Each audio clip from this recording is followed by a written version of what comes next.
আসসালামু আলাইকুম দর্শক, আমি গত ২৪ ঘন্টায় আমি বেশ কিছু রাজনৈতিক দলের সঙ্গে কথা বলেছি। সেই রাজনৈতিক দলের মধ্যে বিএনপি আছে, সেই রাজনৈতিক দলের মধ্যে জাতীয় পার্টি আছে, আওয়ামী লীগের কথা আমি বাদই দিলাম।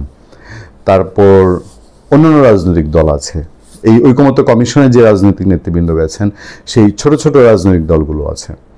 এবং সরকার এখন যে সিচুয়েশনে আছে, বাংলাদেশের অন্তর্বর্তীকালীন সরকার, সমস্ত রাজনৈতিক দল শুধুমাত্র জামাতে ইসলামী এবং এনসিপি ছাড়া বলা যায় যে তারা ছাড়া বাকি সবাই সরকারের উপরে অনেকাংশে আস্থা হারিয়েছেন। এবং আর টুকটাক দু একটা যারা জামাত বা এনসিপি ঘরানার যারা আছেন, আমি জানি না রিসেন্টলি হয়তো এবি পার্টির বেস্ট আসাদুজ্জামান ফুয়াদ যদি আবার আমাদের অনুষ্ঠানে আসেন, আমি জানতে চাবো যে ফুয়াদ ভাই কি এখনও সমর্থন অব্যাহত রাখবেন কি না, বা মঞ্জু ভাই এখনও সমর্থন অব্যাহত রাখবেন কি। কারণ সরকার যেই প্যাচে পড়ে গেছে এই প্যাচ থেকে তার বের হওয়া খুব মুশকিল।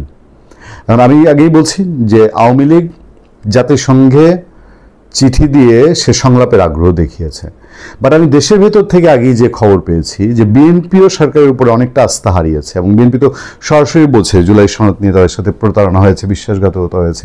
এবং এর বাইরে ওপেন সিক্রেট যে আলোচনা হয় সোশ্যাল মিডিয়ায়, প্রকাশ্য আলোচনা, যে তারেক রহমানের সাথে 13 জুন যে বৈঠক হয়েছিল ডক্টর ইউনূসের, সেই বৈঠকের কথার জবানের বরখেলাপ হয়েছে। ফলে জাতীয় পার্টি মেইনলি, আমরা গতকাল শামীম হায়দার পাটোয়ারির ইন্টারভিউ করছিলাম, জাতীয় পার্টির মহাসচিব, তারা স্পষ্ট বলছে যে এখন বিএনপি দেশে সবচেয়ে বড় দল, বিএনপির দিকে মানুষের আশা আকাঙ্ক্ষা অনেক বেশি। ফলে বিএনপি একটা উদ্যোগ নিক যে এই সরকারের মধ্যস্থতায় কোনো ঐক্যের মিটিং, কোনো এই সরকারেরকে উদ্যোগে কোনো মিটিং আর সফলতার মুখ দেখবে না। কারণ সরকার নিজে খেলে, রাজনৈতিক দলগুলোকে নিয়ে খেলে, তার কিছু এজেন্ডা আছে, তার আবার একটা রাজনৈতিক দলের প্রতি, একটা বা দুটা দলের প্রতি তার একটা স্নেহ আছে, দুর্বলতা আছে। ফলে এই সরকারের উদ্যোগে আর কোনো সমঝোতা হবে বলে সংশ্লিষ্ট অনেক রাজনৈতিক দলই এখন মনে করছে না।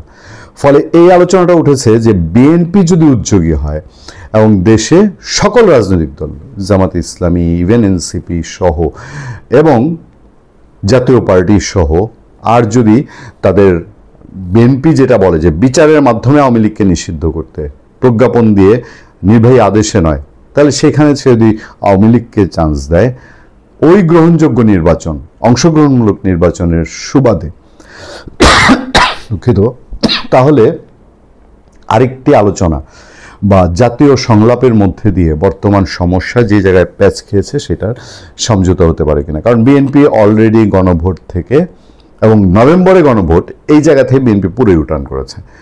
গণভোট যদি এখন কিছু হতেও হয় তাহলে সেটা জাতীয় নির্বাচনের সঙ্গে, এবং জাতীয় নির্বাচনের সঙ্গে গণভোট হওয়াটাও খুব মুসিবত। এটা নিয়েও নতুন আলাপ হবে, কারণ জুলাই সনদের অন্য অংশগুলো কিভাবে বাস্তবায়ন হবে, ওই গণভোটের প্রশ্ন কি হবে, বাংলাদেশের মানুষ কি গণভোটে জুলাই সনদের প্রতিটা জিনিস ধরে ধরে তার মতামত দিতে পারবে কিনা।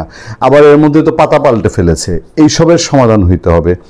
এবং এই পাতা পাল্টে ফেলার পরেও এটা কি ডক্টর ইউনূস নির্বাহী আদেশে এখন যেগুলো বাস্তবায়ন করতে চায় সেগুলো বাস্তবায়ন হবে কিনা। কারণ ডক্টর ইউনূস যখন নির্বাহী আদেশে কোনো কিছু বাস্তবায়ন করবে আর বিএনপি এটা মেনে নেবে, তাহলে এটাও বিএনপির জন্য একটা আপদ ডেকে আনবে।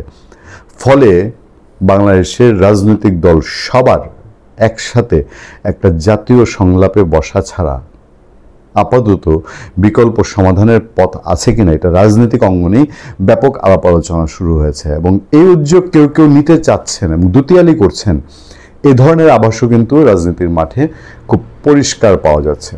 খুব বেশি সময় অপেক্ষা করতে হবে না আমার ধারণা, বা আমরা যতটুকু খোঁজ খবর রাখি, নভেম্বরের 15-20-এর মধ্যেই এই সংক্রান্ত ডেভেলপমেন্টগুলো সবার চোখের সামনে চলে আসবে। ভালো থাকবেন, সুস্থ থাকবেন। আপনার সাথে আমি আতিক রহমান, পূর্ণিয়া।